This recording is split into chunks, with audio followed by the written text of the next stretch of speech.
Hello friends, welcome back to my channel சுதனம் நானும்.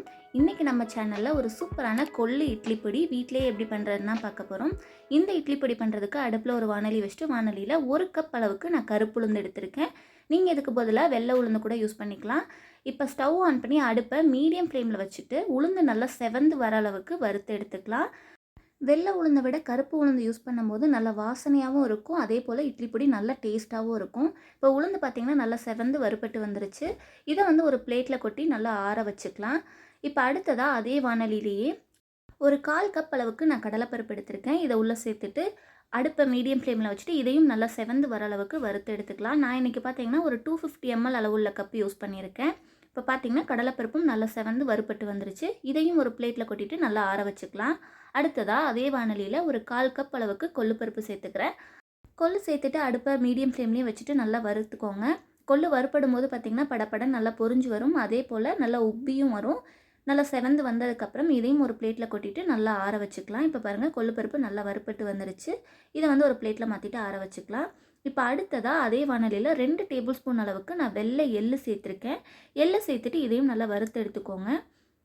எள்ளு லைட்டாக பொரிஞ்சு வந்ததுக்கப்புறமா இதையும் நல்லா ஒரு பிளேட்டில் மாற்றி ஆற வச்சுருங்க. இப்போ பாருங்கள், எள்ளு நல்லா பொரிஞ்சு வந்துருச்சு. இதை ஒரு பிளேட்டில் கொட்டி நம்ம ஆற வச்சிடலாம். அடுத்தது நம்ம காரத்துக்காக மிளகாய் சேர்த்துக்கலாம். நான் இப்போ கலருக்காக ஒரு 6 காஷ்மீரி மிளகாய் சேர்த்துருக்கேன்.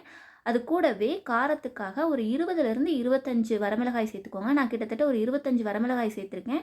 உங்கள் காரத்துக்கு தகுந்த மாதிரி வரமிளகாய் கூடவோ குறைவாவோ நீங்கள் சேர்த்துக்கலாம். சேர்த்துட்டு அடுப்பை லோ ஃப்ளேமில் வச்சுட்டு நல்லா வறுத்து எடுத்துக்கோங்க. இப்போ வரமிளகாய் நல்லா வறுபட்டுருச்சு. இதையும் நல்லா ஆற வச்சுட்டு இப்போ அதே வானலியில் 2 கைப்பிடி அளவுக்கு கருவேப்பிலை சேர்த்துட்டு கருவேப்பிலை நல்லா மொறுன்னு ஆகிற அளவுக்கு ட்ரை ரோஸ்ட் பண்ணி எடுத்துக்கலாம். நான் தேவையான பொருள்லாம் டிஸ்கிரிப்ஷனில் கொடுக்குறேன், தேவைப்பட்டால் செக் பண்ணி பாருங்கள்.